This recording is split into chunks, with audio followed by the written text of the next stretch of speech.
నేను ఇలాంటి సభలో ఉంటే నేను ఇలాంటి సభ నేను పెట్టాల్సి వస్తే నేను శాస్త్రి గారిని పిలిచేవాడిని. ఎందుకంటే శాస్త్రి గారు నాకు అత్యంత ఆత్మీయ మిత్రుడు. ఆయన ఏదో ఒక విషయం గురించి ఏదో సడన్గా రోజు ఫోన్ చేసి ఒక 2 గంటల సేపు ఫోన్లో మాట్లాడేవాడు నాతో. మళ్ళీ 2 నెలల దాకా 3 నెలల దాకా మళ్ళీ మనం ఫోన్ చేసి దొరికేవాడు కాదు. ఎందుకంటే ఆయన టైమింగ్స్ నా టైమింగ్స్ డిఫరెంట్. నేను వేసిన పుస్తకం నుంచి పొగట్టానికో తిట్టానికో ఒక ఆత్మీయమైనటువంటి బంధం మా ఇద్దరి మధ్యలో ఉంది. మా ఇద్దరికి ఒక కామన్ స్నేహితుడు నాడు చిన్నవీరభద్రుడు అని, వార్డు చిన్నవీరభద్రుడు. మేమంతా రెగ్యులర్ కలిసేవాళ్ళం. సాయంత్రం పూట శాస్త్రి గారితో కాసేపు కూర్చొని ఆయన ఎదురుగా టేబుల్ మీద దొరివేస్తూ ఆ లైవ్తో పాటలు పాడుతుండేవాడు, మాటలు మాట్లాడుతుండేవాడు. ఒక అద్భుతమైన మనిషి. నాకు ఇవాళ త్రివిక్రమ్ గారిని చూస్తుంటే మా శాస్త్రి గారి పక్కన కూర్చున్నట్టే ఉంది నాకు. ఎందుకంటే భాష పట్ల, సంస్కృతి పట్ల తనున్న చట్టంలో తను తాను ఇమిడ్చుకుంటూ తన వ్యక్తీకరణలో ఒక స్థాయిని తీసుకొచ్చిన మనిషి త్రివిక్రమ్ గారు. అందుకని ఆయన శాస్త్రి గారి తాలూకు గద్య రూపం అని చెప్పచ్చు.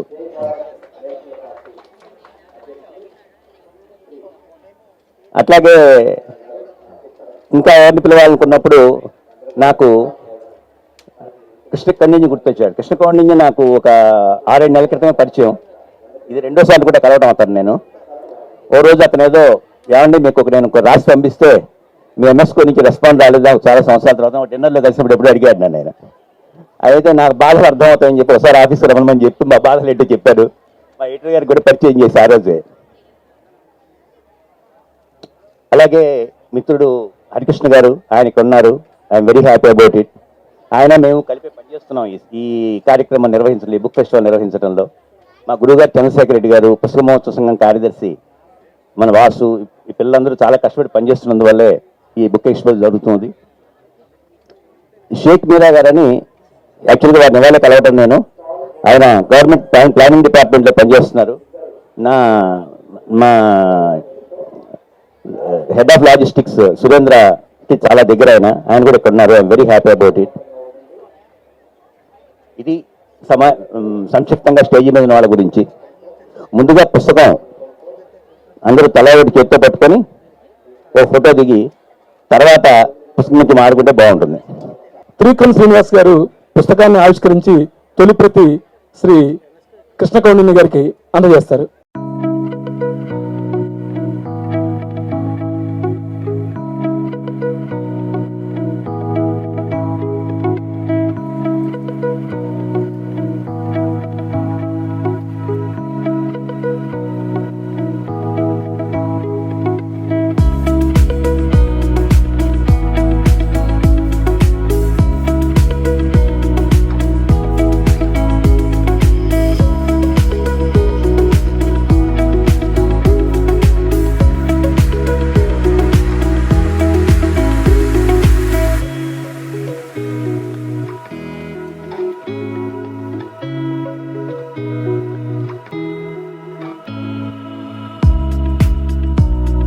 ఈ పుస్తకం గురించి మాట్లాడుకునే ముందు ఒకే ఒక నిమిషంలో నాకు ముఖ్యంగా కావాల్సిన కొంతమందికి నేను అత్యంత ఆత్మీయులకు ఇవ్వాల్సింది. మాతృదేవ భవ పితృదేవ భవ అన్నారు కాబట్టి ముఖ్యంగా మా అమ్మ తర్వాత అమ్మలాగా నన్ను సాకినటువంటి మా అక్క, మా కల్పనక్క, ఆవిడ లేకపోతే వాళ్ళని ఈ పుస్తకం జరిగేది కాదు. తనని మా అన్నయ్య రెంటాల రామచంద్రుని కరెక్ట్గా 1.5 సంవత్సరం క్రితం ఈ జూలై 1కి నీ పుట్టినరోజు నాటికి పుస్తకం రాకపోతే నీతో మాట్లాడను అంది. 1.5 సంవత్సరం ఆలస్యంగా నేను నీ మాట చెల్లించుకున్నానక్క. ఇవాళ నేను వేసుకున్న ఈ చొక్కా కూడా జేబులు లేకపోవచ్చు కానీ మా అక్క అక్కడి నుంచి పట్టుకొచ్చింది వాళ్ళే అమెరికా నుంచి. నాకు మా అన్నయ్య రెంటాల రామచంద్ర, మా అక్కయ్య కల్పన గారి వాళ్ళిద్దరికి పుస్తకాలు అందజేయాల్సిందిగా కోరుతున్నాను.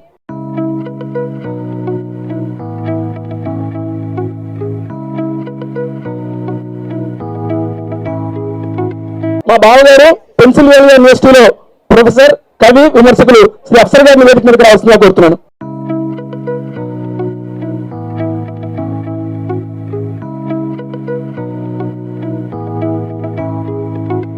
అఫ్సర్ గారి లేటెస్ట్ బుక్ నా పుస్తకం రెండు త్రివిక్రమ్ గారి చేతుల మీదుగా. తర్వాత మాతృదేవ భవ పితృదేవ భవ అయిపోయిన తర్వాత ఆచార్య దేవ భవ. నాకు అక్షరం నేర్పిన గురువులు ఎంతో మంది ఉన్నారు. నేను జర్నలిజంలోకి రావడానికి ముందు నాకు నేర్పినటువంటి బోధరాజు రాధాకృష్ణ గారు, ఆ తర్వాత మా చంద్రశేఖర్ రెడ్డి మాస్టర్ గారితో పుస్తకం అందుకున్నా కూడా త్రివిక్రమ్ గారితో మీరు మన ముగ్గురు నిలబడ్డం నాకు ఆనందం మాస్టర్. ఎందుకంటే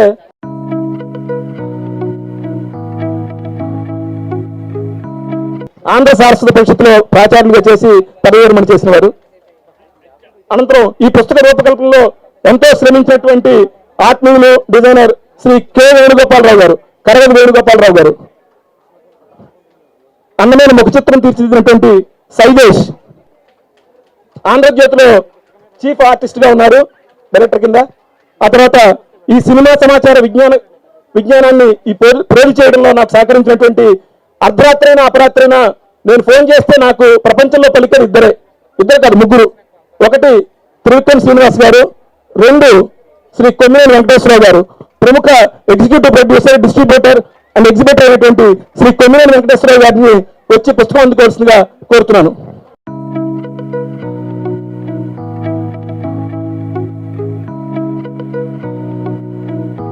ఇక నేను పిలవాల్సిన ఇద్దరు పేర్లు చెప్పాను కదా, మూడో పేరు చెప్పలేదు. ప్రముఖ జర్నలిస్టు, కాలమిస్టు ఇందిరా పరిమి గారు. కానీ నాకంటే ముందే ఆయన పిలిచేసి నేను పిలవకముందే ముందే పరిమి గారు రావాలి, మీరు రావాలి, నా మొక్కు నేను చెల్లించుకోవాలి. మీరు డబుల్ ధమాకా రాశారు కాబట్టి మీకు 2 పుస్తకాలు.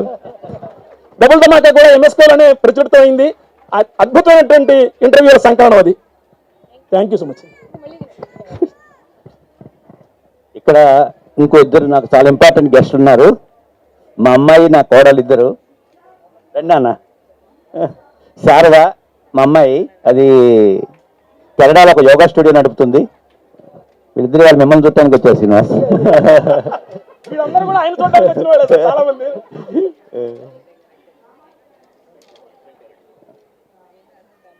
గుడ్, బాగుంది. ఉత్సవం అయిపోయింది. కాస్త 4 మాటలు మాట్లాడుకుంటే బాగుంటుంది. ముందుగా కృష్ణ కౌండింగ్ మాట్లాడాల్సిందిగా కోరుతున్నాను. వేదికను అలంకరించిన వరిష్ఠులు, మాటల మాంత్రికుడు గురూజీ, సుప్రసిద్ధ డైరెక్టర్, రచయిత త్రివిక్రమ్ శ్రీనివాస్ గారికి, అలాగే ఎంఎస్కో పబ్లికేషన్స్ అధినేత విజయ్ కుమార్ ధూపతి గారికి, రచయిత journalist, senior journalist Rentala Jayadev గారికి, శ్రీ మామిడి హరికృష్ణ గారికి, గురూజీ గారికి, ఆశీస్సులో ఉన్న పెద్దలందరికీ నమస్కారం. వృత్తిరీతి ఆమె పబ్లిక్ సర్వెంట్, చేసేది గవర్నెన్స్. జయదేవ్ గారు కాల్ చేసి ఒక రీసెర్చ్ బుక్ ఇలా పబ్లిష్ చేస్తున్నామండి సినిమా మీద అంటే, గవర్నెన్స్, సినిమా రెండు వేరే వేరే వరల్డ్స్ కంప్లీట్గా, అసలు ప్రపంచమే తేడా. సో దీనికి సంబంధం ఎలా ఉంటుంది అని అనుకుంటే తర్వాత మళ్ళీ గుర్తొచ్చింది, ఆ వృత్తి సివిల్ సర్వీస్ అయినా ప్రవృత్తి చదువుకోవడం, అది ఏదైనా సరే. సో అలా సాహిత్యం మీద కొంచెం అవకాశం పట్టుంది కాబట్టి జయదేవ్ గారు కాస్త ఇది చదవండి, చదివి మీ అభిప్రాయం చెప్పండి అంటే తీసుకున్నాను బుక్. చదువుతుంటే అప్పుడు అర్థమవుతుంది. ముందు నేనే ప్రశ్న వేసుకున్నాను, గవర్నెన్స్కి అటు సినిమాకి ఏంటి సంబంధం అంటే, రెండిటికి ఆధారభూతంగా ఉన్నది భాష, లాంగ్వేజ్. భాష లేనిదే సినిమా లేదు, భాష లేనిదే సమాజమే లేదు, సమాజం లేనిదే పబ్లిక్ గవర్నెన్స్ అన్నది కూడా లేదు. ఫస్ట్ అక్కడి నుంచి మొదలైంది. దాని తర్వాత అర్థం చేసుకుంది ఏంటి అంటే, చరిత్రను తిరగరాసే రీసెర్చ్ జయదేవ్ గారు చేశారు. ఇప్పటిదాకా తెలుగు టాకీ ఫస్ట్ మూవీ ఏది అంటే భక్త ప్రహ్లాద్ అని చెప్పుకున్నామే కానీ, దానికంటే ముందు 1931లోనే కాళిదాస్ అన్న మూవీ ఒకటి తీశారు. దానికన్నా ముందు ఆలమారా అన్నది భారతదేశంలోని మొదటి టాకీ అయితే, అదే సంవత్సరం అదే సెట్లో ఇంకో సినిమా తీశారు. దక్షిణ భారత సినిమా పితామహుడు హెచ్ఎం రెడ్డి గారు, దాని పేరు కాళిదాసు. అది తమిళ్ తెలుగు టాకీ అనేది చదివిన తర్వాతే తెలిసింది. అప్పటిదాకా అసలు తెలుగు అయిన వాళ్ళకి ఎవరికీ తెలియదు. దీనికి ఎందుకు అంటే, మళ్ళీ 1931లో సమాజం కూడా చాలా డిఫరెంట్గా ఉండేది ఒకప్పుడు. ఎందుకు అంటే, ఆ సినిమా బ్యానర్లో మీరు చూస్తే తమిళ్ తెలుగు టాకీ అని రాశారు. దాంట్లో దేశభక్తి గీతాలు, ప్రణయ గీతాలు తమిళ్లో ఉంటే, త్యాగరాజ కీర్తనలు తెలుగులో ఉన్నాయి, డైలాగులు కూడా తెలుగులో ఉన్నాయి. సో తమిళ్ తెలుగు కలిసి ఉండేవి ఒకప్పుడు. కానీ అదే 1930s ఎండ్కి వచ్చేసరికి తెలుగు వాళ్ళు వేరే, తమిళులు వేరే, మాకు సెపరేట్ రాష్ట్రం కావాలి అని ఉద్యమం మొదలైంది. మద్రాస్ మనదే అన్న నినాదంతో స్లోగన్తో ఆంధ్రోద్యమం మొదలైంది. సో భాష అన్నది కలుపుతుంది. ఇంతమందిని వాళ్ళు ఇక్కడ కూర్చోపెట్టిందంటే భాషే, అది మన ఐడెంటిటీ కూడా, తెలుగు వాళ్ళమని. బట్ అదే భాష అప్పుడు విడగొడుతుంది కూడా, తమిళ్ తెలుగు అని రెండుగా విడిపోవడం. ఇది ఎప్పుడు అంటే మన ఐడెంటిటీ మనకి క్లియర్గా లేనప్పుడు. మన ఐడెంటిటీ మనకు క్లియర్గా ఉంటే it's a developed society already. అప్పటికి ఇంకా ఆ ఫ్లక్స్లో ఉంది కాబట్టి తమిళ సినిమా వేరే, తెలుగు సినిమా వేరే, తమిళ వారు వేరే, తెలుగు వారు వేరే, తమిళ్ లాంగ్వేజ్ వేరే, తెలుగు లాంగ్వేజ్ వేరే అని డిఫరెంట్ పార్ట్స్ ఆఫ్ ఎవల్యూషన్లోకి వెళ్ళిపోయాయి. This also brings challenges in public governance. So ఈ కోణంలో నేను బుక్ చదువుకుంటూ వెళ్ళాను. I'm also student of sociology. సమాజం ఎలా ఇవాల్వ్ అవుతుంది, దానివల్ల ఛాలెంజెస్ ఏమేమి వస్తాయి, దానివల్ల పబ్లిక్ గవర్నెన్స్ ఛాలెంజెస్ ఏమేమి వస్తాయి అన్న కోణంతో నేను చదువుకుంటూ వెళ్ళాను. ఇది మనకి రెలవెంట్ ఎందుకు అంటే, మార్క్ ట్వైన్ అన్న వర్డ్స్ నాకు గుర్తొస్తున్నాయి. ఒకసారి మార్క్ ట్వైన్ అమెరికన్ రచయిత ఏమన్నా అంటే, history may not repeat but it rhymes. అదే ప్యాటర్న్స్ రిపీట్ అవుతూ ఉంటాయి. జార్జ్ శాంత్ అనే వెస్టర్న్ ఫిలాసఫర్ ఏమన్నారంటే, those who do not understand history are doom to repeat it. 1947లో మనకి భారతదేశానికి స్వాతంత్రం వచ్చిన తర్వాత కూడా లింగ్విస్టిక్ రీఆర్గనైజేషన్ ఆఫ్ స్టేట్స్ రాలేదు. అప్పటికి భాష ప్రధానంగా రాష్ట్రం అనేది ఇంకా మన లీడర్స్ అప్పటికి ఒప్పుకోలేదు. అప్పుడే ఎస్కే ధర్ కమిటీ వేయడం కానీ, దాని తర్వాత మళ్ళీ 1948లో జేవీపీ కమిటీ వేయడం కానీ, దాంట్లో జవహర్లాల్ నెహ్రూ, సర్దార్ వల్లభాయ్ పటేల్, బహుగుణజ పట్టాభి సీతారామయ్య గారు, వీళ్ళు ముగ్గురు కూర్చొని మద్రాస్ని ఇద్దరికి ఇవ్వాలంటే రెండుగా చీల్చండి, కూని నదిని నార్త్ ప్రదేశ్ అంటే తెలుగు వాళ్ళకి ఇవ్వండి, దక్షిణ ప్రదేశ్ అంటే తమిళులు తీసుకోండి అని ఒక సిఫార్సు చేశారు. లేదు అంటే ఆంధ్ర వాళ్ళు వెళ్ళిపోండి, మీరు సెపరేట్ రాజధాని మీరు నిర్మించుకోండి అని ఒక సిఫార్సు చేశారు. దాని తర్వాత ఏం జరిగిందో అందరికీ తెలుసు. ఇప్పుడు మళ్ళీ దాని తర్వాత ఇదే ఫ్రేమ్వర్క్లో ఏం నడిచిందో కూడా తెలుసు. So as long as we don't understand our identity, ఇది ఇట్లా నడుస్తూనే ఉంటుంది. మరి దానికి దీనికి ఏమిటి సంబంధం? మన ఐడెంటిటీ నేర్చుకోవాలి అంటే ఫస్ట్ మనం ఎవరైనా నేర్చుకోవాలి, మన ప్రజెంట్ ఏంటో నేర్చుకోవాలి. అంటే మనం భవిష్యత్తు నేర్చుకోవాలి అంటే మన వర్తమానం ఏంటి, మన వర్తమానం ఏంటి అంటే మన భూతకాలంలో ఏం చేసావు అని. మన ఫ్యూచర్ తెలుసుకోవాలంటే ప్రజెంట్ అండ్ పాస్ట్. సో మన పాస్ట్ తెలుసుకోవాలంటే చరిత్ర చదవాలి, చరిత్ర నుంచి చారిత్రం వస్తుంది, చారిత్ర నుంచి మన క్యారెక్టర్ అండ్ ఐడెంటిటీ వస్తుంది. సో చరిత్ర చదువుకోవాలంటే భాష చరిత్ర చదువుకోవాలి, భాష చరిత్ర చదువుకోవాలంటే సినిమా చరిత్ర కూడా చదువుకోవాలి, సినిమా చరిత్ర చదువుకోవాలంటే ఈ బుక్ చదవాలి అని అర్థమైంది నాకు. ఈ పుస్తకంలో ఇంకో గొప్ప విషయం ఏంటి అంటే, ఇది ఓన్లీ తెలుగు సినిమా మీదే కాకుండా దక్షిణ భారతదేశంలో ఉన్న 4 ప్రధాన భాషల్లో Telugu industry, Tamil industry, Malayalam industry and Kannada industry, ఈ 4 ఇండస్ట్రీలు ఒకే కాలంలో ఎలా డెవలప్ అయ్యాయి, ఎలా ఇవాల్వ్ అయ్యాయి, ఈ రెండింటి మధ్య సంబంధాలు ఏంటి అని చాలా క్లియర్గా ఇలిస్ట్రేషన్స్తో పాటు రాశారు. సో 25 ఏళ్ల సుదీర్ఘ సాధన, వారి పరిశోధన గ్రంథీకరించి ఈ పుస్తకాన్ని మనకు అందించారు. సో దానికి కృతజ్ఞ ఆవిష్కరణ తెలుపుకుంటూ స్వస్తి, ధన్యవాదాలు.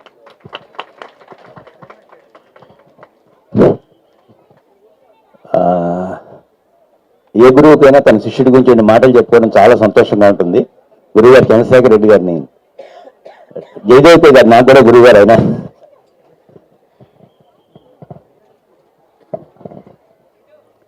అందరికీ నమస్కారం. జయదేవ స్టూడెంట్ అంటే స్టూడెంట్ ఎప్పుడు 32 ఏళ్ల కిందట, ఇవాళ కాదు.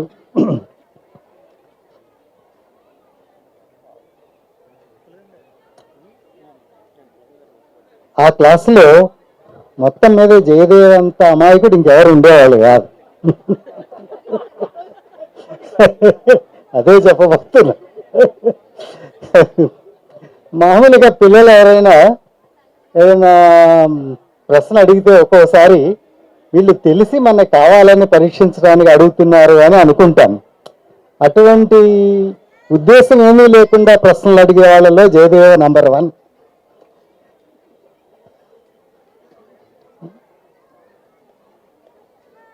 అయితే అమాయకత్వం నిలబెట్టుకోవడం అనేది చాలా కష్టం. అది ఒక దశలో చిన్నప్పుడు ఉంటుంది, పెద్ద అయిపోయింది మనం తెలివి మీరుతూ ఉంటాము. ఎంత తెలివి మీరాడో తెలియదు, కానీ అమాయకత్వం మాత్రం ఇంకా నిలబెట్టుకున్నందుకు జయదేవ్కి అభినందనలు చెప్పక తప్పదు. అయితే దీంతో పాటు ఒక అంటే అమాయకత్వం ఉంది అంటేనే దాంతో సిన్సియారిటీ కూడా ఉంటుంది అని. చాలా నిజాయితీ, అంటే అబద్ధం చెప్పడు, దేని గురించి అయినా నిజం చెప్పడానికి ఎంత కష్టపడాలో అంత కష్టపడతాడు. నిజం చెప్పడం అంత తేలిక కూడా కాదు. ఈ పుస్తకం గురించి నేను మాట్లాడదలుచుకుంటే ఇది 2-3 రోజులు పడుతుంది. దానికంటే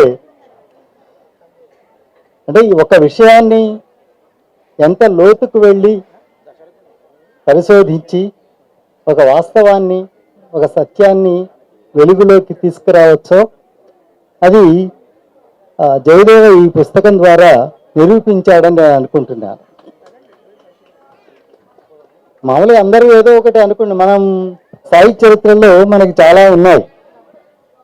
మొట్టమొదటి నవల వీరేశలింగం పంతులు గారు రాశారని, మొట్టమొదటి కథ గురజాడ అప్పారావు గారు రాశారని, ఇవన్నీ కూడా బద్దలైపోయినాయి. ఇప్పుడు వాళ్ళకంటే 10 ఏళ్ల ముందు 15 ఏళ్ల ముందు రాసిన వాళ్ళు చాలామంది వచ్చారు.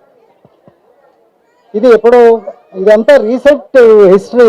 ఎవరు మన వీరేశలింగం పంతులు గారు కిందటి శతాబ్దం వాడే, గురజాడ అప్పారావు గారు కూడా అంతే, మన సినిమా కూడా అంతే. 100 ఏళ్ళు ఉండే లోపలే ఈ సినిమా గురించి మనకి ఏమీ తెలియకపోతే, సరిగ్గా అది లేకపోతే ఇంకా ఫ్యూచర్లో ఎవరికైనా ఎట్లా తెలుస్తుంది? ఎవరో ఒకళ్ళు సత్యాలు చెప్పకపోతే మనందరం అజ్ఞానంలోనే ఉండిపోతాము. అట్లా మనకి సినిమాని గురించి, ముఖ్యంగా దక్షిణ భారత సినిమాని గురించి చాలా సత్యాలు వెల్లడించినందుకు జయదేవని మరోసారి అభినందిస్తూ, ఈ పుస్తకం ఆయన కృషి ఫలితమని, ఇంకొక విశేషం కూడా ఉంది. మామూలుగా మాకు పుస్తకాలు వస్తే ఎట్లా వస్తాయంటే మ్యానుస్క్రిప్ట్ వస్తుంది, అది కంపోజ్ అయ్యి, లేఅవుట్ అయ్యి, ప్రూఫ్ రీడింగ్ అయిపోయి, ఇవన్నీ అయ్యి అప్పటికైనా అది ప్రింటింగ్కి రాదు. ఈ పుస్తకంలో ఎన్నో ఫోటోలు అవన్నీ ఉండడం వల్ల ఆ లేఅవుట్ ప్రక్రియ అంతా కూడా జయదేవే చేయించుకున్నాడు. సో మాకు పుస్తకం వేయడం చాలా తేలికైంది. అది రెడీమేడ్గా వచ్చింది, డైరెక్ట్గా ప్రెస్కి వెళ్ళేటట్లుగా వచ్చింది. అందుకు జయదేవకి కృతజ్ఞతలు కూడా చెప్పాలి. సో జయదేవ, ఇంతటితో అయిపోలేదు, ఇంకా భవిష్యత్తు చాలా ఉంది. మన సినిమా చరిత్ర అంతా మనకి దీంతోనే తెలిసిపోయిందని అనుకోము, ఇంకా చేయాల్సింది చాలా ఉంది. అది కూడా చేస్తావని, తెలుగు ప్రజలకి మరింత జ్ఞానాన్ని ప్రసాదిస్తావని ఆశిస్తూ sir, thank you.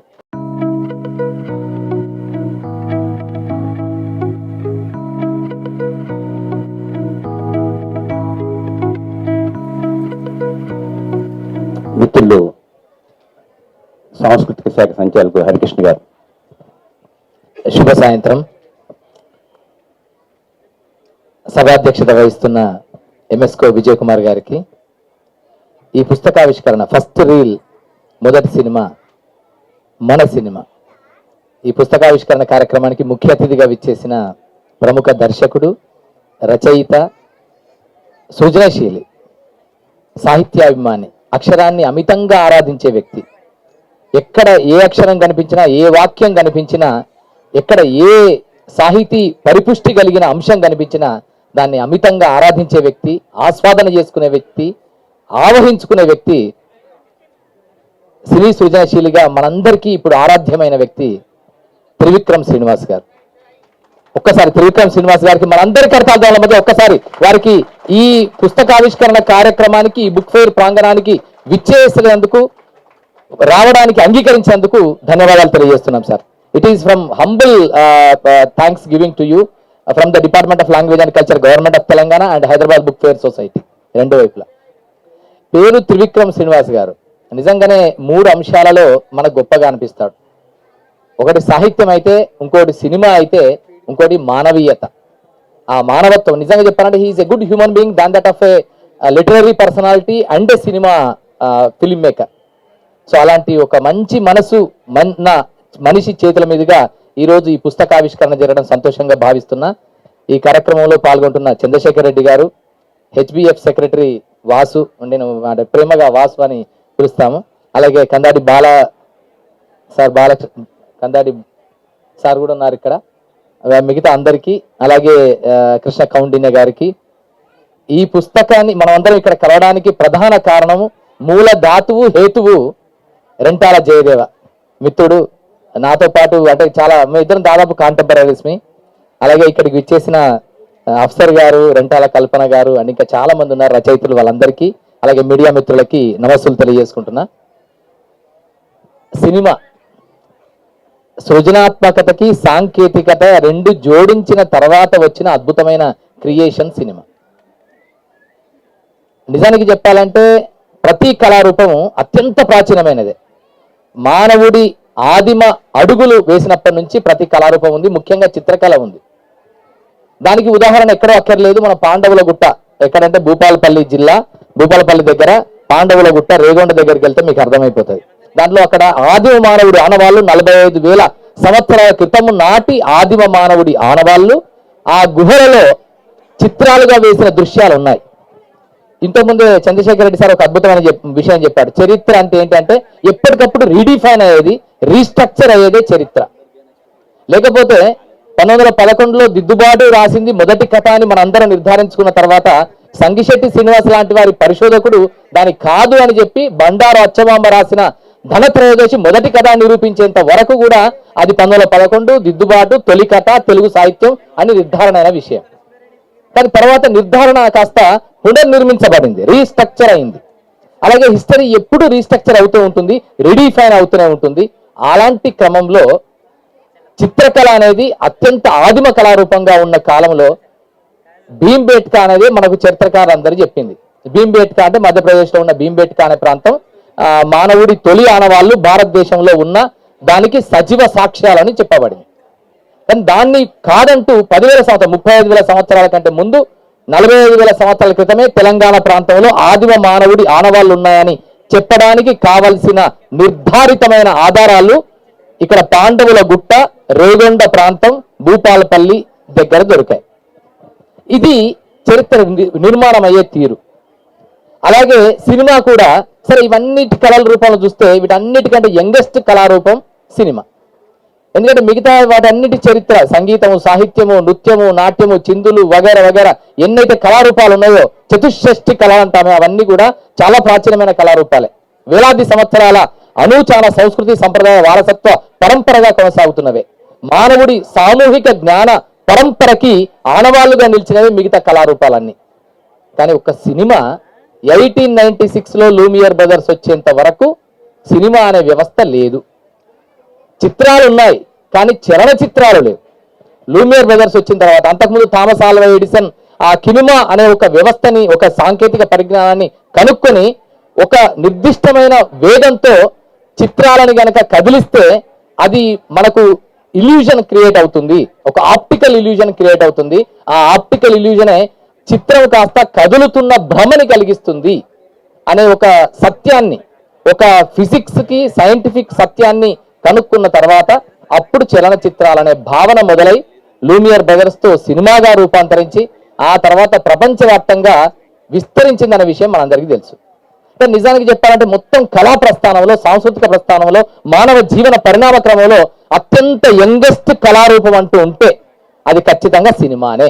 The youngest art form in the entire human evolution ఈ సినిమా. బట్ అది ఎప్పుడొచ్చామనేది కాదన్నయ్యా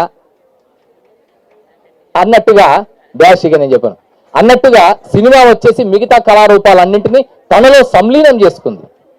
ఇప్పుడు అందుకే సినిమాలో చిత్రకళ ఉంది, సంగీతం ఉంది, నాట్యం ఉంది, నృత్యం ఉంది, నటన ఉంది, నాటకం ఉంది, అన్ని రకాల కళారూపాల మేళవింపుగా 24 క్రాఫ్ట్స్ కాదు అంతకంటే మించిన కళారూపాలు, క్రాఫ్ట్స్ అన్నింటి కళారూపంగా సినిమా ఎదిగింది. ఇలాంటి నేపథ్యంలో 1920sలోనే భారతదేశంలో, దక్షిణ భారతదేశంలో సినిమా తలెత్తింది అనేది విషయం మనకు తెలుసు. సో దాంట్లో మన అందరికీ తెలిసిందే మూకీ సినిమాలు వచ్చాయి ఫస్ట్ దశ. ఆ తర్వాత టాకీ సినిమాలు, ఆలమరాతో 1931లో టాకీ సినిమాలు వచ్చాయి. 1920s ప్రాంతంలో మూకీ సినిమాలు వస్తున్న టైంలో రఘుపతి వెంకయ్య గారు, రఘుపతి ప్రకాష్ గారు మద్రాస్ ప్రాంతంలో ఉన్న తెలుగు వారిగా సినిమాలను భీష్మ ప్రతిజ్ఞ అనే పేరుతో ఒక సినిమాని, ఆ తర్వాత చాలా సినిమాలను తీస్తూ డైలాగులు లేని సినిమాలు, దృశ్యాలు మాత్రమే ఆడే సినిమాలు తీస్తూ వచ్చిన సంగతి అదొక చరిత్ర. అయితే ఆ టైంలో మూకీలు ఉన్న టైంలో పక్కన మ్యూజిక్ కంపోజర్స్ అందరు పెట్టేసుకొని వాళ్ళు మ్యూజిక్ని అక్కడ దృశ్యాలకి తగినట్టుగా మ్యూజిక్ని హార్మోనియం పెట్టనో మిగతా తబలాలో అవి పెట్టేసుకొని దానికి తగిన బ్యాక్గ్రౌండ్ మ్యూజిక్ని ఇచ్చే దశ ఒకటి ఉంది. అంటే మూకికి టాకీకి మధ్య ఉండే దశ. ఆ తర్వాత దశలోకి వచ్చిన తర్వాత మూకీల టైంలోనే ఒక అద్భుతాన్ని ఇక్కడ మనం చెప్తాం. హైదరాబాద్ కంట్రిబ్యూషన్ ఏంటి సినిమాకి, తెలంగాణ కంట్రిబ్యూషన్ ఏంటి సినిమాకి. Telangana contribution is on par with any other film industry as for as Indian cinema is concern. ఇది అంతగా చరిత్రకి నోచుకొని ఒక బాధాకరమైన విషయం. 1920s లో రఘుపతి వెంకయ్య, రఘుపతి ప్రకాష్ గారు సినిమాలు తీస్తున్న టైంలోనే హైదరాబాద్ లో నిజాం కాలేజీలో ప్రొఫెసర్ గా ఉన్న ధీరేంద్రనాథ్ గంగూలీ అనే బెంగాలీ అతను మూకీ సినిమాలను ఇక్కడ ప్రదర్శిస్తూ వచ్చాడు. హైదరాబాద్ లో లోటస్ ఫిల్మ్ కంపెనీ అని పెట్టేసి 8 సినిమాలు తీశారు ఆయన. దానిలో గమ్మత్తైన విషయం ఏంటంటే ఒక రజియా సుల్తాన్ అని ఒక సినిమా తీశాడు. ఆ రజియా సుల్తాన్ సినిమా తీసేందుకు అప్పుడు నైజాం రాజుకు కొంచెం కోపం వచ్చేసి దేశ బహిష్కార శిక్ష విధించబడిన మొట్టమొదటి ఫిలిం మేకర్ ధీరేంద్రనాథ్ గంగూలీ. ఇది హైదరాబాద్ కు సంబంధించిన సినిమా తొలినాళ్ల మొదటి ఆనవాళ్లు. సో ఈ నేపథ్యంలోనే 1931లో హనుమంతప్ప మునియప్ప రెడ్డి భక్త ప్రహ్లాద సినిమా తీశాడు. ఆ భక్త ప్రహ్లాద సినిమా తీస్తున్న టైంలోనే దానిలో చాలా అద్భుతంగా ఈ సినిమా ఫస్ట్ రీల్ బుక్ లో రెంటాల జయదేవ్ ఎంత చక్కగా కంపారిజన్ చేసుకుంటూ వచ్చారంటే it's a wonderful comparative analysis that has been made in this wonderful book. Though it is a historical evidentiary note but it is having its own impact on the entire South Indian film industry on comparative analysis. Bhakta Kalidasa cinema వచ్చింది, ఇటు భక్త ప్రహ్లాద వచ్చింది, అటుపక్క balun వచ్చింది, ఇటుపక్క సతీ సులోచన. ఇవి వచ్చిన క్రమంలోనే అవి జరిగిన పరిణామ రీతులని, అప్పుడు వచ్చిన సాంకేతిక పరిణామ రీతులని, అప్పుడు ఎదుర్కొన్న సమస్యలని, సవాళ్ళని, అప్పుడుండే ఆది సినిమా నిర్మాతలు, దర్శకులు, రచయితలు, సాంకేతిక నిపుణులు ఎలాంటి ఇబ్బందులు పడ్డారనే విషయాల్ని కూడా చాలా చక్కగా, అద్భుతంగా, సాధికారికంగా, శోభపత్తికంగా, సోదాహరణంగా, అథారిటేటివ్ గా, అథెంటిక్ గా, అక్యురేట్ గా 3 ఏళ్లతో కలిపి చూపించిన పుస్తకం ఫస్ట్ రీల్. ఎందుకంటే ఒక ప్రామాణికత, ఒక పుస్తకానికి ప్రామాణికత, ఒక పరిశోధనకి ఒక సార్వజనీనత ఎప్పుడు వస్తుందంటే 3 ఏళ్ళు ఉన్నప్పుడు వస్తుంది. 3 ఏళ్ళు అంటే ఫస్ట్ అథారిటీ ఉండాలి, అది అథారిటేటివ్ గా ఉండాలి. సెకండ్ది అథెంటిక్ గా ఉండాలి. 3వది అక్యురేట్ గా ఉండాలి. ఇవన్నీ చెప్పడానికి కావాల్సిన ఎవిడెన్సెస్ మనకు స్పష్టంగా కనిపించగలగాలి. అది విస్పష్టంగా చెప్పగలిగేలాగా తిరుగులేని ఆధారాలను ఇవ్వగలగాలి, ఆనవాళ్ళను చూపించగలగాలి. సో అలాంటి ఆ 3 ఏళ్ళని సంపూర్ణంగా రంగరించుకున్న పుస్తకంగా తొలినాటి తెలుగు సినిమాను మాత్రమే కాకుండా తొలినాటి కన్నడ సినిమా, తొలినాటి తమిళ సినిమా, తొలినాటి మలయాళ సినిమాకు సంబంధించిన విశేషాలన్నింటినీ క్రోడీకరించిన ఒక అరుదైన, అద్భుతమైన, అపూర్వమైన గ్రంథంగా ఇప్పుడు ఈ ఫస్ట్ రీల్ నిలిచింది. సో అలాంటి ఒక పుస్తకాన్ని రచించిన జయదేవకి ఒక్కసారి మనందరి కరతాళాల మధ్య ఒక్కసారి he must give a wonderful round of applause to him. So ఇలా అప్పటి నుంచి ఇప్పటి వరకు దాదాపు 9,000 పైగా, అంటే తెలుగు సినిమా ప్రస్థానం లెక్కేస్తే 1931 నుంచి ఇప్పటి వరకు 103 సంవత్సరాల చరిత్ర.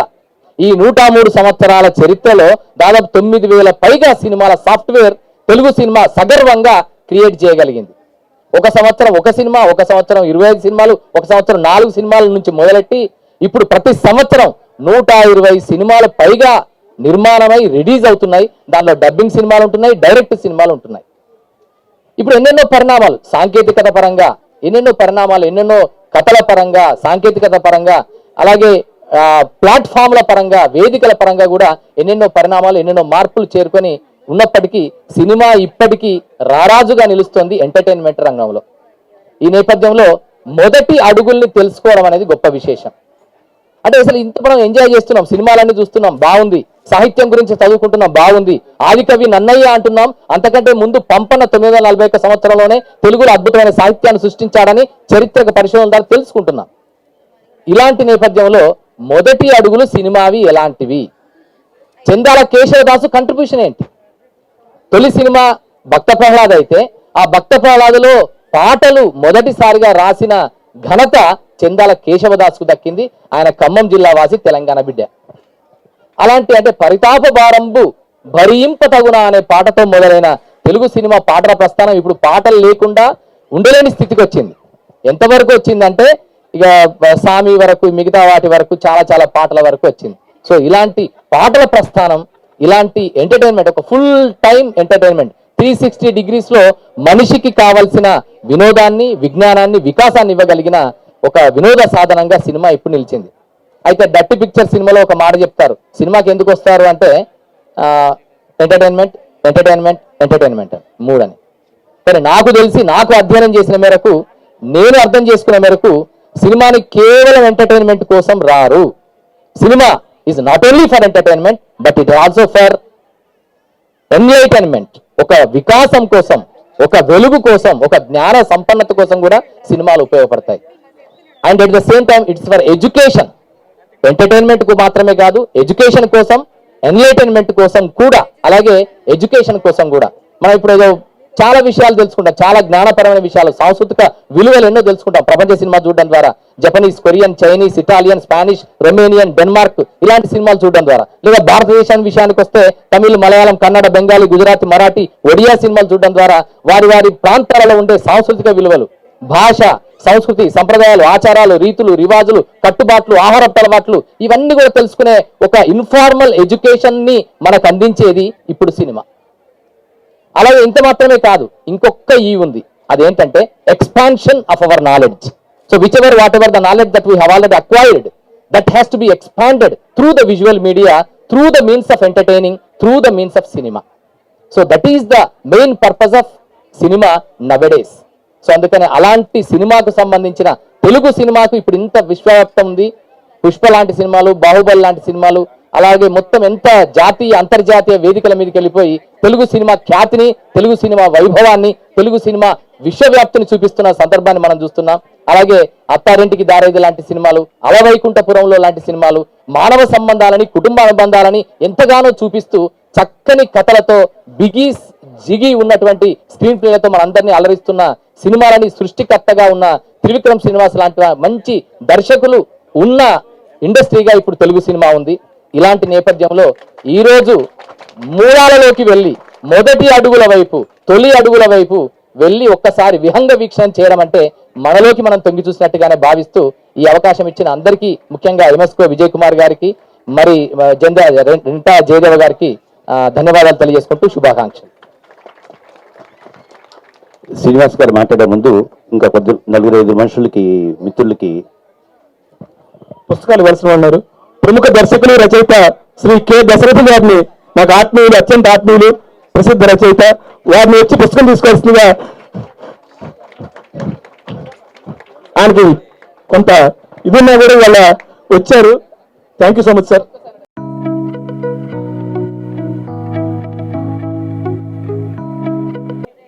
టీవీ5 రాంబాబు గారు నాకు అత్యంత ఆత్మీయులు, తెలుగు ఫిల్మ్ జర్నలిస్ట్ అసోసియేషన్ కి కార్యదర్శి శ్రీ టీవీ5 రాంబాబు గారిని,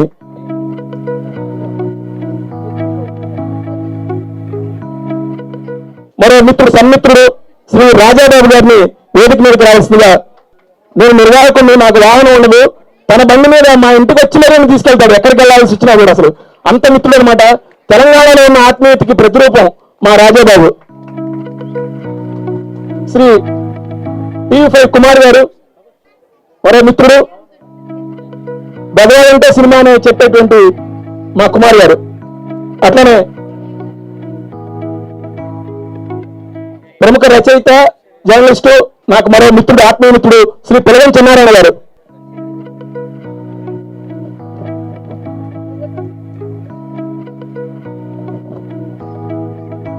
శ్రీ ఎల్ వేణుగోపాల్ గారు, వేణుగోపాల్ గారు వాళ్ళ అమ్మాయి.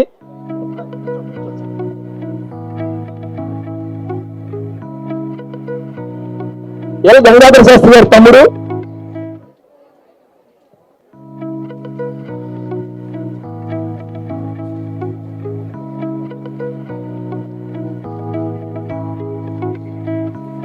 మరొక సన్మిత్రులు శ్రీ రైల్వే ఆఫీసర్ శ్రీ రవిపాడి గారు.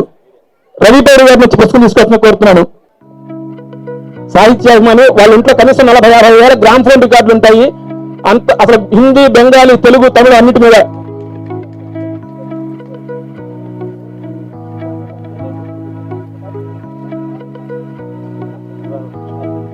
పుస్తక మహోత్సవం నిర్వాహకులు శ్రీ కృష్ణారెడ్డి గారికి,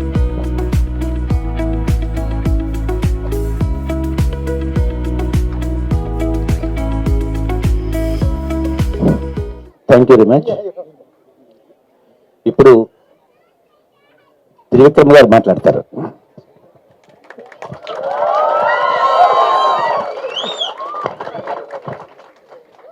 అందరికీ నమస్కారం. వేదిక పైన ఉన్న పెద్దలు, గౌరవనీయులు, ముందుగా చంద్రశేఖర్ రెడ్డి గారికి నమస్కారం. నేను ఆయన పేర్లు మామూలుగా కాలం చివరిలో చూడడం తప్పితే చాలాసార్లు ఇదే మొదటిసారి ఆయన కలవటం. నమస్కారం సార్. అండ్ ఎంఎస్కో విజయ్ కుమార్ గారికి, నేను భీమవరంలో ఉన్నప్పుడు పుస్తకాల వెనకాల ఉన్న పబ్లికేషన్ కంపెనీ అంటే సినిమా కంపెనీ లాగా, అంటే ఒక రకంగా చెప్పాలంటే సినిమాలకు సంబంధించి విజయవాహిని ఎలాగో పుస్తకాలకు సంబంధించి ఎంఎస్కో అలాగే. సో అలాంటి విజయ్ కుమార్ గారిని కలవడం చాలా చాలా చాలా ఆనందంగా ఉంది. నమస్కారం సార్, కృతజ్ఞతలు. మీతో మంచి సమయం గడపగలిగాను. అండ్ మిత్రులు కృష్ణ కౌండిన్య గారికి, అండ్ మాకు చాలా ఆత్మీయులు, నా భార్య ద్వారా పరిచయం, మా కుటుంబ సభ్యుల్లో ఒకరైపోయిన మావిడి హరికృష్ణ గారికి. ఆయన ఏంటంటే మనం ఇందాక జయదేవ చెప్పినట్టు నిలువెత్తు తెలంగాణ ఆత్మీయత ఏంటంటే హరికృష్ణ గారే. అంటే మీరు ఏది అడగండి కడుపులోంచి అన్నం తీసి పెడతారంటారు చూసారా, అలాగా ఏది అడిగినా అది ఆయన ఏమంటారు దాన్ని ఇంకో చోటకి వెళ్ళైనా సరే తీసుకొచ్చి మన కోసం చేసి పెట్టేంత మనసున్న వ్యక్తి. సో సహజంగా అదే జరుగుతుంది కాబట్టి సో వారికి, మిగతా పెద్దలందరికీ నా నమస్కారాలు. అండ్ అన్నిటికంటే ఇక్కడికి రావడానికి ముఖ్యమైన కారణం జయదేవ్. ఏంటంటే నాకు ఎప్పుడూ నేను అతడు సినిమా తీస్తున్న రోజుల్లో నాకు మద్రాసులో పరిచయం. అప్పుడు ఇండియా టుడేలో పనిచేసేవాడు. సో ఇండియా టుడేలో అతను రాసిన కాలం చివరిలో ఉన్న అతని పేరు చూసి నాకు ఇతను ఎవరో బాగా రాస్తున్నారు అని చెప్పి అతనంటే ఇష్టం ఉండేది. సో మీ ఇద్దరు అక్కడ కలిసిన తర్వాత ఓకే ఇతనే రాసే జయదేవ్ అని తెలిసిన తర్వాత ఇద్దరి మధ్య స్నేహం మొదలైంది. ఆ స్నేహం ఇన్ని సంవత్సరాలుగా ఇంకా నడుస్తూనే ఉంది. సో దానికి అతని సాహిత్యం కానీ నా సినిమాలు కానీ రెండు పెద్దగా అర్థం కాలేదు. ఏమంటారు దాన్ని ఎంతో కొంత ఉపయోగపడ్డాయి తప్ప ఆయన అవసరమైతే గీతే. కానీ అతను నా గురించి 2-3 చెడ్డ రివ్యూలు రాశాడు. అది అతని మీద నేను తర్వాత మాట్లాడతాను నా సినిమాల గురించి. సో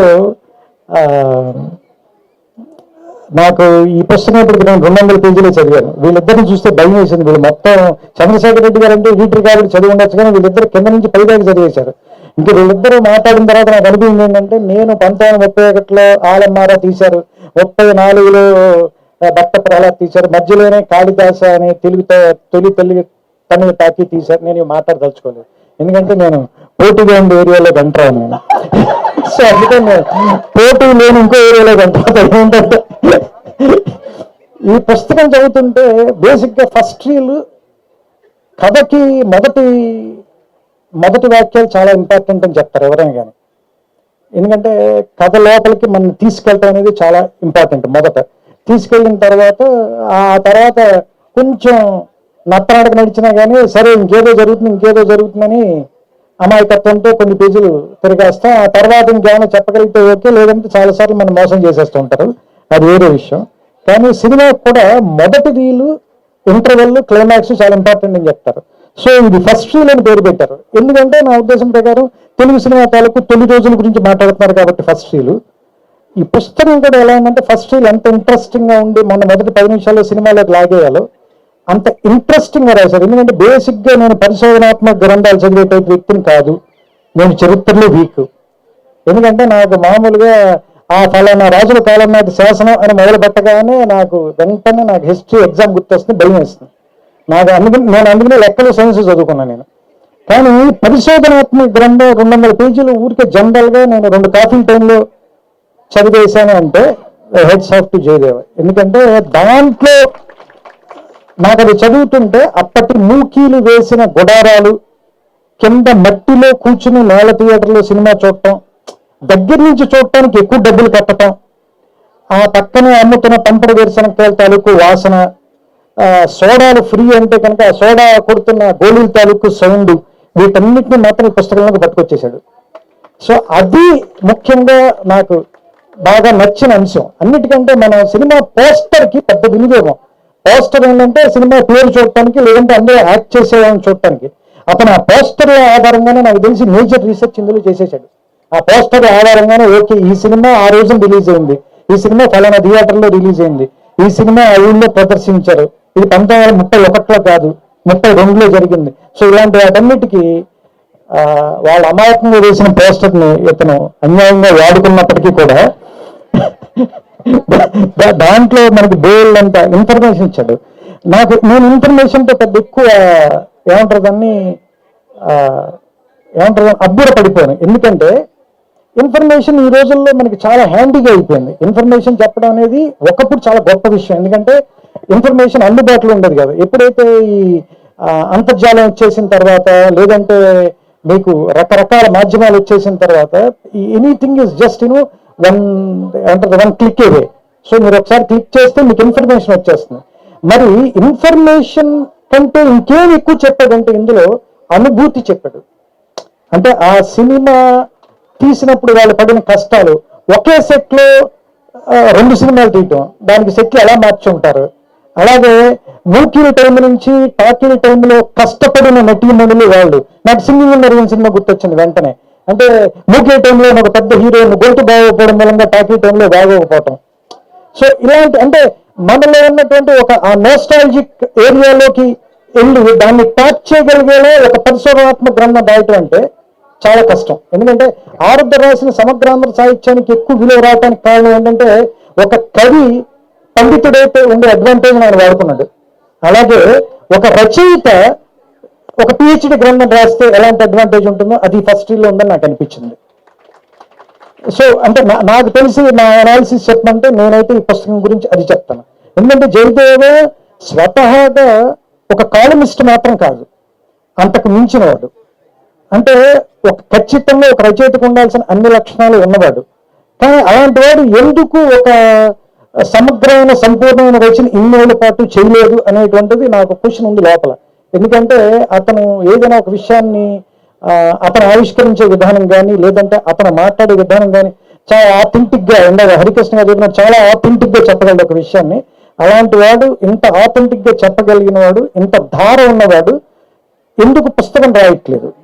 ఎందుకు ఒక కథ అంటే అతను ఫస్ట్ రీల్ అని చెప్పి ఒక పరిశోధనాత్మక గ్రంథం రాయాల, తెలుగు టాకీ తాలూకు కథ చెప్పాడు మనకి. సో యాక్చువల్లీ ఇది ఒక నవల్ లాంటి పుస్తకం. సో మీరు చదవటం మొదలు పెడితే, మీరు పొద్దున కూడా చదవటం మొదలు పెడితే దాదాపుగా ఒక 2-3 గంటల్లో మీతోటి ఒక 300 పేజీల పైన చదివించేస్తుంది. అందుకనే ఇది ఒక 500 పేజీల పుస్తకం మీకు ఎవరికి అనిపించదు. సో చాలా స్వాభావికంగా అతనిలో ఉన్నటువంటి రచయిత తాలూకు లక్షణాలు బేసిక్గా వాళ్ళ ఫాదర్ టైం నుంచి, రెంటారు గోపాలకృష్ణ గారి టైం నుంచి ఉన్నవన్నీ, అలాగే వాళ్ళ అక్కగారు రచయిత్రి. సో ఆవిడ రాసిన పుస్తకం కూడా చదివాను నేను. ఆవిడ కూడా ఒక పుస్తకం ఇచ్చారు. వీళ్ళందరూ రాశారు, కానీ ఇతను ఎందుకు రాయట్లేదు అనేటువంటి క్వశ్చన్ నేను అడగలేదు. ఎందుకంటే నేను ఎప్పుడు ఎవరిని ఎందుకు రాయట్లేదు అని అడగను. ఎందుకంటే నన్ను కూడా వాళ్ళు ఎదురు అడుగుతారండి. నేను 2 ఏళ్ళకి 3 ఏళ్ళకి సినిమా రాస్తున్నాను అడుగుతారేమోనని నేను ఎవరిని ఏమో అడగను. సో అందుకని ఒక రచయితకు ఉండే బద్ధకం ఇంకొక రచయితను గుర్తుపట్టగలరు కాబట్టి నాకు అతనుకున్న బద్ధకం నాకు తెలుసు. సో అయితే బద్ధకం కంటే కూడా ఏంటంటే భయం. మనం చెప్పే విషయం ఖచ్చితంగా బాగా చెప్పి తీరాలి, అందులో తప్పులు ఉండకూడదు అనేటువంటి భయం ఎక్కువ. తరచి చూసుకునే చాదస్తం మేబీ పరిశోధన చేసే ప్రతి వారికి ఉంటుంది అనుకుంటాను. రచయితకు కొంత అజ్ఞానం అవసరం జయదేవ. అందుకని కొంత అజ్ఞానంతో ఎక్కువ పుస్తకాలు రాయాలని మనస్ఫూర్తిగా కోరుకుంటున్నాను.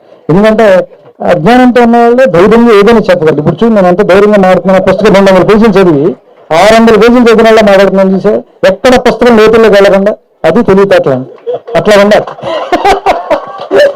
సో అందుకని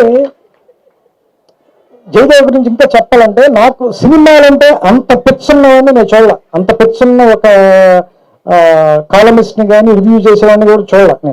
నేను ఇంకా ఎప్పుడైనా బద్దకించి పొద్దున్నే లేవలేక, లేదంటే ఇంట్లో బాగా సినిమాకి వెళ్ళడం మానేస్తున్నాను. కానీ అతను నాకు ఎట్టి పరిస్థితుల్లోనూ ప్రతి శుక్రవారం 2-3 మధ్యలో ఫోన్ కాల్ వస్తుంది.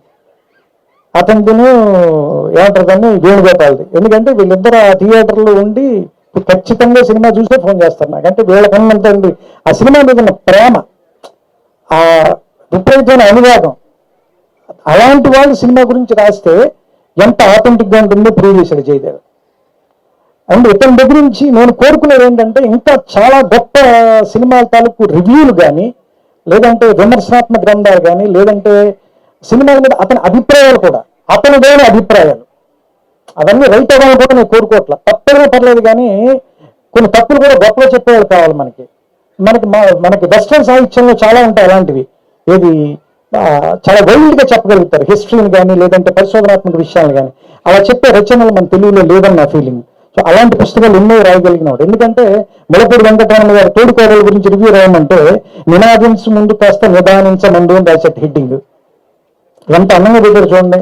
అందులో చివరిలోకి వచ్చేసరికి సడన్ గా ఏమంటారు దాన్ని సమిష్టి వ్యవసాయం, వ్యక్తి వ్యవసాయం గురించి మాట్లాడతారు. ఈ సినిమాకి దానికి కథానికి సంబంధం ఏమైనా సినిమా పేరు మీద తోడుకోడలు పెట్టావు నువ్వు, అందుకే నేనేమైనా నినాదం చేసేందుకు కాస్త నిదానంగా ఉండేవాడిని. ఎంత చక్కటి చొరకేశాడు చూడండి. అంటే విమర్శ కూడా అంత అందంగా చెప్పగలిగిన ఆయన కూడా సినిమా రంగం మింగేసింది అనుకోండి, అది వేరే విషయం.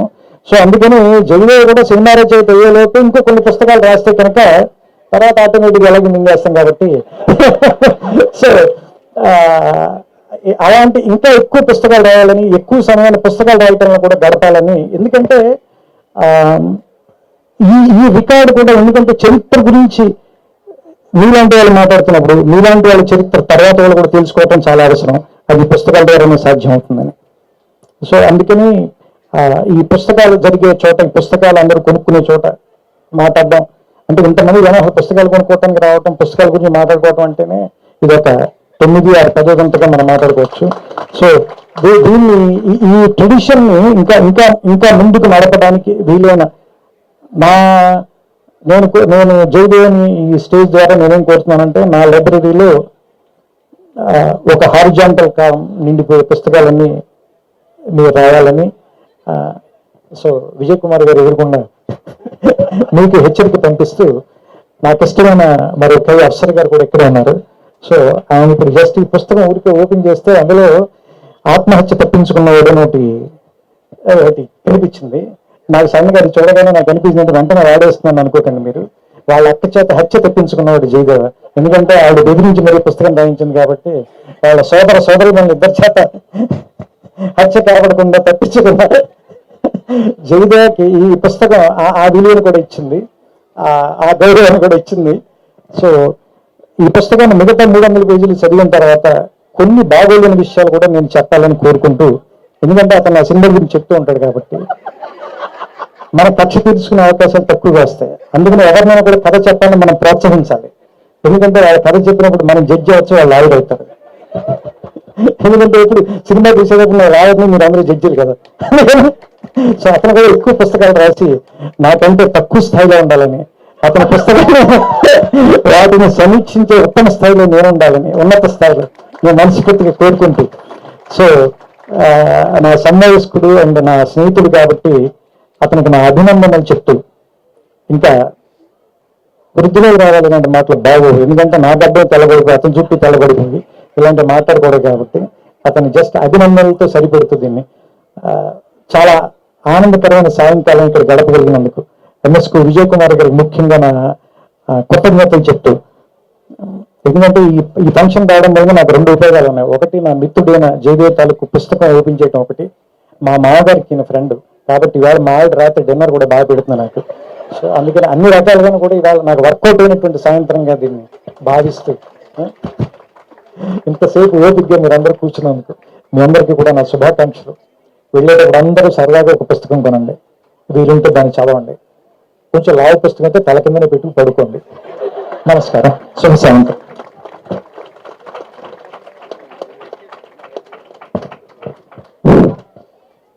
ఈ బుక్ ఫెస్టివల్ కార్యవర్గ సభ్యులందరూ కలిసి త్రివిక్రమ్ గారితో ఒక ఫోటో దిగుతా ఉంటున్నారు. ఒకసారి రండి. బాలరెడ్డి గారు.